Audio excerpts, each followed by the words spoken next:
नमस्कार दोस्तों, आज हम पढ़ने जा रहे हैं ऊर्जा का स्रोत जो 10th क्लास का है। ऊर्जा का स्रोत है उसको हम पढ़ेंगे। 10th क्लास साइंस का चैप्टर है, 14वां चैप्टर है जो ऊर्जा का स्रोत है, उसका हम क्वेश्चन आंसर पढ़ेंगे। आशा करता हूं कि वीडियो आपको पूरा समझ में आएगी। आप इस वीडियो को पूरा देखिए, समझिए और देखने के बाद कमेंट कीजिए। बहुत सारे वीडियो इस वीडियो पर बने हुए हैं, जाकर आप देखिए, समझिए और उससे सीख सकते हैं। तो चलिए हम इसको क्वेश्चन आंसर के रूप में पढ़ते हैं। ऊर्जा का उत्तम स्रोत किसे कहते हैं? तो ऊर्जा का उत्तम स्रोत अगर आप देखेंगे जो प्रति एकांक आयतन अथवा प्रति एकांक द्रव्यमान से अधिक करे, जो आसानी से उपलब्ध हो, भंडारण तथा परिवहन का आसान हो। भंडारण मतलब रखने का जगह, परिवहन मतलब आने ले जाने का जगह, जैसे बस, टेम्पू, ट्रक वगैरह होता है उसको हम परिवहन बोलते हैं।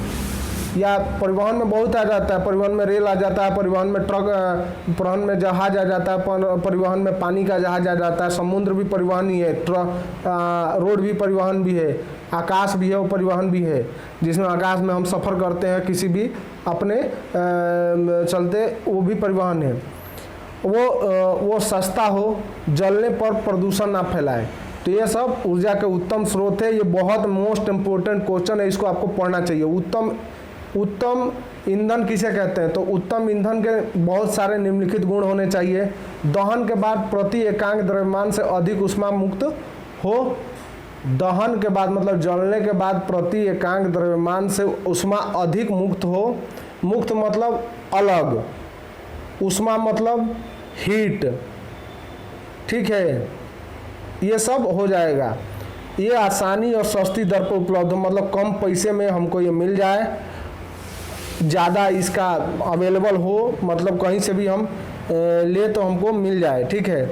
जलने पर ये अत्यधिक धुआं ना दे। जैसे हम लकड़ी वगैरह जलाते हैं तो लकड़ी वगैरह जलाने से क्या होता है?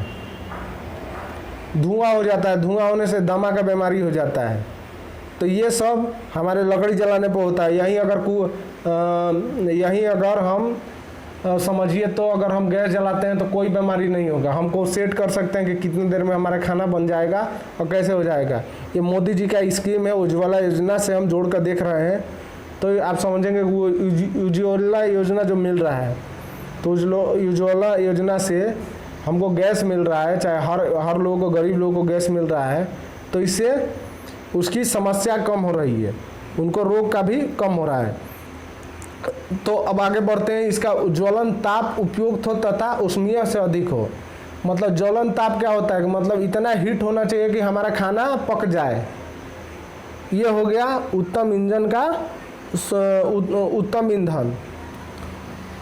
अब हम पढ़ते हैं, यदि आप अपने भोजन को गर्म करने के लिए किसी भी ऊर्जा के स्रोत का उपयोग करते हैं तो आप किसका उपयोग करेंगे और क्यों?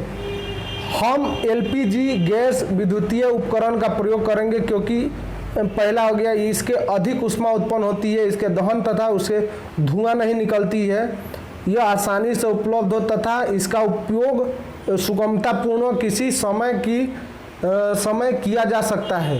यह सस्ता तथा इसका भंडारण तथा परिवहन आसानी से किया जा सके, इसे वांछित ऊर्जा आवश्यकता अनुसार प्राप्त की जा सके। यह हमारा हो गया। यदि आप अपने भोजन को गर्म करने के लिए किसी भी ऊर्जा स्रोत का प्रयोग करते हैं तो आप किसका उपयोग करेंगे और क्यों? तो एलपीजी के बारे में हम आपको बताए ही हैं। एलपीजी का फुल फॉर्म क्या हुआ? Liquid petroleum gas. चलिए अगला क्वेश्चन पढ़ते हैं। जीवाश्मी ईंधन क्या हानियाँ होती है? जीवाश्मी ईंधन की कौन कौन सी हानियाँ होती है उसको देखते हैं। पहला हानि क्या है? जीवाश्मी ईंधन को बनाने में करोड़ों वर्ष लगते हैं, इसका भंडारण सीमित है। आप पहले पढ़ चुके होंगे जीवाश्मी ईंधन क्या होता है। जैसे पेट्रोल हो गया, डीजल हो गया, कोयला हो गया, इसको बनने में ही करोड़ों वर्ष लग जाते हैं। करोड़ों वर्ष बना होगा तब जाकर हमारा कोयला निकल रहा है, हमारा पेट्रोल निकल रहा है। अब इसको हम खींच के, जैसे बाल्टी में पानी है, पानी को निकाल कर फेंक रहे हैं, तो बाल्टी तो खाली होते जा रहा है। तो ये इसी को समझना होगा कि धरती भी जो है उसमें से हम पेट्रोल निकाल रहे हैं, डीजल निकाल रहे हैं, कोयला निकाल रहे हैं, तो वो भी धीरे धीरे खाली होते जा रहा है। तो इसके जगह पे ये हानियां है। इसके जगह पे हम सोलर का यूज कर सकते हैं जो धूप से चलने वाला है। अपना सूर्य के प्रकाश से जो जलने वाला है इसको हम यूज कर सकते हैं। ठीक है, अब हम पढ़ते हैं आगे का। जीवाश्मी ईंधनों को जलाने में वायु प्रदूषण होता है। मतलब जब देखिए खाना अगर हम बना रहे हैं तो लकड़ी का यूज कर रहे हैं, तो लकड़ी का अगर यूज करते हैं तो लकड़ी का यूज करने से पूरा घर में धुआं फैल जाता है। इससे धुआं बाहर भी फैलेगा, तो बाहर फैलने के कारण क्या होगा कि वो वायु को प्रदूषित करेगा। अगर सिंपल सा अगर आप देखें तो घर का पेंट है, तो अगर आप मान कर चलिए लकड़ी जला रहे हैं तो पेंट 1-2 साल में खराब हो जाएगा। वायु में कार्बन की मात्रा बढ़ाने के कारण ग्रीन हाउस का भी प्रभाव पड़ता है। तो वायु में मतलब एयर का क्वालिटी उसकी खराब हो जाएगी जब कार्बन की मात्रा बढ़ने लगेगी। तो इस तरीके के हो जाएगा। हम ऊर्जा के वैकल्पिक स्रोतों को अपनी ओर ध्यान दे रहे हैं क्या, तो इसको हम देखते हैं। तो हमारी ऊर्जा का स्रोत क्या है हमने बताया। हम जानते हैं कि जीवाश्मी ईंधन के अवनीकरण स्रोत है, हम उसे बचाना आवश्यक है। पृथ्वी के अंदर कोयला, पेट्रोलियम, प्राकृतिक गैस आदि सीमित मात्रा में मौजूद है। यदि हम इसका प्रयोग इसी तरह करते रहेंगे तो शीघ्र ही समाप्त हो जाएंगे। अतः हमें वैकल्पिक ऊर्जा स्रोतों पर ध्यान देना चाहिए। वैकल्पिक ऊर्जा स्रोत क्या है? पवन चक्की, पंखा हवा से चलने वाला विद्युत उत्पादन करेगा, धूप से जो सूर्य के प्रकाश से बिजली उत्पादन करेगा, ये हमारा इसका ऑप्शनल स्रोत हो गया। तो हम इसको हम आगे देखेंगे और समझेंगे। तो अब आगे पढ़ते हैं। सौर कुकर में कौन सा दर्पण या अवतल या उत्तल या अथवा समतल सर्वाधिक उपयोग है? तो इसको हम पढ़ते हैं। सौर कुकर में सर्वाधिक उपयोग दर्पण है अवतल, क्योंकि इसकी अपसारी दर्पण है जो सूर्य किरणें को एक बिंदु को फोकसित करता है, जिसके कारण शीघ्र ही उसके ताप और बढ़ जाता है। मतलब जो उसमें लेंस लगा रहता है ना, तो इतना जल्दी वो सूर्य की किरणों को पकड़ता है, खींचता है कि आपका मान कर चलिए वो जल्दी उसका प्लेट चार्ज होने लगता है। अगर आप सोलर सेल का ही प्लेट लगाएंगे तो सोलर प्लेट आप इस तरीके से अब आने लगी है मार्केट में कि जिस तरफ आपका धूप जाएगा, मतलब सूर्य की किरणें जाएगी, उसी तरह आपका सोलर का उस पर फोकस करने लगेगा। तो ऐसा नहीं है कि मान कर चलिए कि अगर धूप, जैसे हम समझते हैं कि पूरब से पश्चिम की ओर अपना सूर्य निकल कर जाता है, तो उसमें क्या होता है कि जिस डायरेक्शन में हमारा सूर्य का जो फोकस रहेगा उस दिशा में हमारा सूर्य का प्लेट पे किरणें पड़ेगी और हमारा सोलर प्लेट चार्ज होने लगता है। अगला प्रश्न पढ़ते हैं। महासागरों से प्राप्त होने वाली ऊर्जा की सीमाएं क्या है? तो महासागरों से प्राप्त होने वाली ऊर्जा की बहुत सारी निम्न सीमाएं हैं।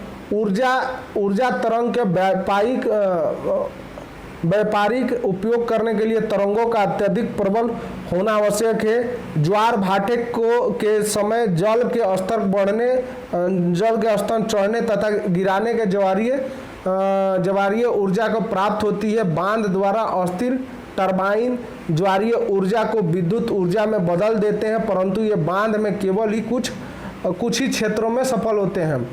ऊर्जा संयंत्रों का निर्माण में बहुत लागत और वृद्धि होती है तथा इसका उत्पादन कम होता है। मतलब इसको लगाने में बहुत ज़्यादा खर्चा है, लेकिन अगर इसका आउटपुट देखें तो वो कम हमको मिलता है।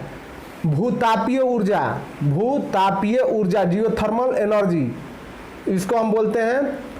जब भूगत जल तप स्थलों पर संपर्क आता है तो भाप से उत्पन्न होती है। यह ताप भाप चट्टानों के बीच फंस जाती है, इस दाब को बढ़ जाता है और उच्च दाब पर भाप पाइपों द्वारा निकल जाती है। इसको भूतापीय ही बोलते हैं। यह भाप विद्युत जनरेटर की टरबाइन में घुमाती है और विद्युत उत्पन्न होती है। इस तरह इन तप के स्थलों को प्राप्त होने वाली को ऊर्जा भूतापीय ऊर्जा कहलाती है। देखिए कोई भी हम बिजली को कैसे उत्पन्न करते हैं, तो बिजली को उत्पन्न करने के लिए हमारा, जब भी आप मैकेनिकल इंजीनियर की पढ़ाई पढ़ेंगे या इलेक्ट्रिकल इंजीनियर की अगर आप पढ़ाई पढ़ेंगे तो आपको एक चौथे या तीसरे सेमेस्टर में आपको पढ़ाना चालू हो जाता है कि आप अभी तो आप 10वीं में हैं, लेकिन कोई भी वीडियो को देख सकता है यूट्यूब पे। तो देखिए अगर आप पढ़ते हैं तो समझेंगे कि किसी भी द्वारा से अगर हमको टरबाइन को घुमाएंगे, अगर टरबाइन घुमाएंगे तो बहुत बहुत से छोटे छोटे पार्ट होंगे और घुमाते घुमाते वो गियर लगे होते हैं। तो हमको किसी तरह से भी हमको टरबाइन को घुमाना है, या हमको उष्मा के द्वारा घुमाना है। जैसे उष्मा हम किससे बनाएंगे, कोयला से बनाएंगे, पेट्रोल से बनाएंगे, या हमको पानी के फ्लो कराकर टरबाइन को घुमाना है, या हमको पंखा चलाकर टरबाइन को घुमाना है। तो इस तरह पंखा चलाकर मतलब क्या, पवन चक्की जो होती है उसमें भी टरबाइन घूमता है, तभी जाकर हमारा विद्युत उत्पादन होता है। इस तरीके से होता है।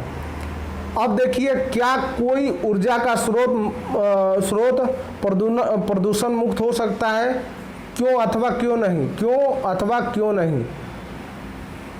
नहीं, ऐसा कोई ऊर्जा का स्रोत नहीं है जो प्रदूषण मुक्त हो। सौर सेल हालांकि प्रदूषण मुक्त है, परंतु उस युक्ति को जुटाने में पर्यावरण को क्षतिग्रस्त हो सकता है।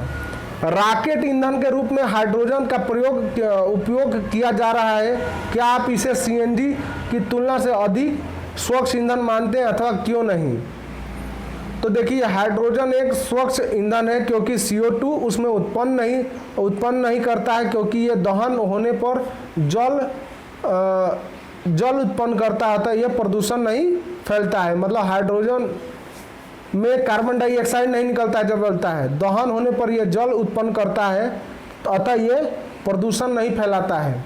अगला प्रश्न पढ़ते हैं। ऐसे दो ऊर्जा के बारे में आप हमको बताइए जो आप नवीनीकरण मानते हैं। अब इसका चयन कीजिए और समझाइए, तर्क बताइए। तो पवन ऊर्जा हो गया। पवन ऊर्जा मतलब कौन सा, जो टरबाइन से पवन चक्की, विंड टरबाइन जिसको बोलते हैं, तो विंड टरबाइन हो गई। पवन ऊर्जा, पवनों से ऊर्जा उन्हीं जगहों पर पाई जाती है जहां वर्षा के समय तेज गति से पवनें चलती हो। टरबाइन की गति के लिए पवनों का न्यूनतम चाल 15 किलोमीटर से अधिक होनी चाहिए। देखिए, 15 किलोमीटर से अधिक, अगर 15 किलोमीटर से अगर अधिक नहीं हवा होगी तो हमारा टरबाइन नहीं खुलेगा। टरबाइन को हम कहाँ लगाते हैं, समुद्र के किनारे लगाते हैं, और उसके बाद लगाते हैं पहाड़ पे लगाते हैं विंड टरबाइन को। तो पहाड़ पे हमारा हवा आएगा, तो हवा आने से हमारा टरबाइन का पंखा घूमेगा, पंखा घूमने से हमारा बिजली उत्पन्न होगा। हमारे देश में बहुत दो जगह बड़े जगह में विंड टरबाइन यूज हुआ है। पहला जगह है चेन्नई, और दूसरा जगह है मध्य प्रदेश का देवास, और तीसरे में आता है महाराष्ट्र के बहुत सारे एरिया आते हैं जहां टरबाइन आता है। टरबाइन लगाने का खर्चा बहुत होता है, ध्यान रखिए। कम से कम 4 करोड़ रुपए, 3 करोड़ रुपए उस टरबाइन को लगाने में हमारा कॉस्ट बढ़ता है। ठीक है, ये छोटा मोटा नहीं है। आप नीचे के क्लासों में आपने बहुत सारे अपने हाथ से पवन चक्की बनाई होगी अपने स्कूल में, तो आपने देखा होगा। ठीक है, तो ये हो गई अपने टरबाइन की। इसका उपयोग हम संचायक सेलों के सुविधा से होनी चाहिए। इसके उपयोग के लिए हमको संचायक सेलों की सुविधा से होनी चाहिए। अब जल विद्युत ऊर्जा, ये ऊर्जा भी ये नवीनीकरण के स्रोत है। ये जल विद्युत से जल उत्पन्न होती है। इसकी लागत कुछ सीमा तक महंगी हो सकती है। ऐसे दो ऊर्जा स्रोत का नाम बताइए, लिखिए जिन्हें आप समाप्त मानते हैं। अपने चयन के लिए तर्क दीजिए। कोयला और पेट्रोलियम के वे स्रोत जो आपके समापन है, इनके भंडारण में आप सीमित एवं एक ना एक दिन आवश्यक समाप्त हो जाएंगे। इन ईंधनों को निर्मित होने में करोड़ों वर्ष का समय लगता है, अतः यह पुनः निर्मित करना असंभव हो सकता है। ये हमारा कुछ क्वेश्चन हो गया। अब हम शॉर्ट के रूप में आपको हम देखेंगे। निम्नलिखित ऊर्जा को निष्कर्षित करने वाली सीमाएं लिखिए। पवने, तरंगे, ज्वार भाटा। पवने के बारे में समझते हैं, जो हवा हो गई। पवनों की ऊर्जा उन्हीं जगह पर पाई जाती है जहां वर्षा के समय तेज गति से हवा चलने लगती है। टरबाइन की गति के लिए पवनों की चाल न्यूनतम 15 किलोमीटर से ज़्यादा होनी चाहिए, घंटा के अनुसार अधिक होनी चाहिए। इसका उपयोग हम संचायक सेलों की सुविधा भी होनी चाहिए। तरंगे से उत्पन्न होने वाली ऊर्जा जो हम प्रबल होनी आवश्यक है। इसका उपयोग करते समय एक समान वस्तु शक्ति का प्राप्त नहीं की जा सकती। इसके लिए आवश्यक उपकरण महंगी होती है। ज्वार भाटा, इस तरह की ऊर्जा प्राप्ति के लिए बांध का निर्माण आवश्यक है। ज्वार भाटा से उत्पन्न का प्रयोग सीमित है। इसका निर्माण जमीन की लागत अधिक है। ऊर्जा स्रोत के वर्गीकरण निम्नलिखित वर्गों के किस आधार पर करेंगे? तो नवीनीकरण तथा अवनीकरण, ठीक है, इस स्थान पर करेंगे। तो नवीनीकरण ऊर्जा होती है इसका उपयोग, जिसका उपयोग हम लंबे समय तक असीमित रूप से कर सकते हैं। इसका भंडार अच्छे रहता है, जैसे सौर ऊर्जा और पवन ऊर्जा। अवनीकरण ऊर्जा वे ऊर्जा होती है जिसका उपयोग यदि हम एक बार कर लेते हैं, उनकी पुनः प्राप्ति नहीं की जा सकती। इसके भंडारण समाप्त रहता है, जिससे जीवाश्मी ईंधन जैसे कोयला, पेट्रोलियम और प्राकृतिक गैस। ऊर्जा के आदर्श स्रोत क्या है? ये बहुत इंपॉर्टेंट क्वेश्चन है, जो आपके 10th क्लास के कोई भी बोर्ड में अगर आप पढ़ रहे हैं तो आपका क्वेश्चन आएगा ही आएगा। तो ऊर्जा के आदर्श स्रोत क्या है? सरलता से प्राप्त हो सके, सस्ता भी हो सके और प्रति एकांक आयतन एवं द्रव्यमान से अधिक हो सके। ये इसको बड़ा करके आपको लिखना पड़ेगा, जैसे सरलता से कैसे प्राप्त हो सके, सस्ता भी होना चाहिए, प्रति एकांक आयतन का द्रव्यमान से भी अधिक हो सके। तो इसको एक टॉपिक बना के आपको लिखना पड़ेगा। तो अब हम पढ़ते हैं आगे का क्वेश्चन। सौर कुकर का उपयोग हम से क्या लाभ और तथा हानियां बताइए ऐसे क्षेत्रों में जहां सौर कुकरों की सीमित उपयोगिता है। तो सौर कुकर को हम लाभ और हानि बना दिए। यह उपकरण सस्ता है, इसका उपयोग प्रदूषित नहीं करती, इसमें कोई गतिमान पुर्जा नहीं लगा रहता है। इसकी हानियां क्या है? अब ये जब धूप उगेगा तभी ये चार्ज होगा, ये सबसे पहले हानि हो गई है। भोजन पकाने में ज़्यादा समय लगाता है। ऐसे अनेक क्षेत्रों में सौर सेल महंगे होते हैं तथा सौर कुकरों की सीमित उपयोगिता उदाहरण के लिए अधिक बरसात वाले क्षेत्र, पहाड़ी इलाके में होते हैं। और 10वां अगला क्वेश्चन पढ़ते हैं। ऊर्जा की बढ़ती मांग के पर्यावरणीय प्रभाव और खपत करने के उपाय क्या हैं? तो इसको हम समझते हैं। आज का युग मशीनी युग के साथ आज जनसंख्या के जीवाश्मी ईंधनों को पर्यावरण प्रदूषण करने वाले उपयोग करती है तथा इसके उपयोग करने वाले पर्यावरणियों को अनेक बीमारियों का बढ़ सकती है। यह ऊर्जा को खपत करने के लिए उपाय भिन्न है। कोयला जीवाश्म ईंधनों को कम करने का उपयोग करने के लिए, और दूसरा मशीनों पर निर्भर न रहकर स्वयं पर स्थिर रहना। यह हो गया हमारा ऊर्जा का स्रोत जो हमने पढ़ा है क्लास 10th NCERT। चाहे आप कोई से भी एग्जाम दे रहे हैं, Bihar board, UP board, MP board, Chhattisgarh board, Delhi board, Haryana board, जहाँ भी आपकी हिंदी भाषी क्षेत्र है उसमें इसको आपको काम आएगा। और NCERT की जहाँ भी आपको ज़रूरी है वो NCERT में से हम आपको पढ़ाए हैं, आपको हम ये समझाए हैं। अच्छा है कि आप इस वीडियो को 1-2 बार देखिए, समझिए और हमारे चैनल से जुड़िए। इस वीडियो देखने के बाद हमारे चैनल को सब्सक्राइब कीजिए, लाइक कीजिए और शेयर कीजिए।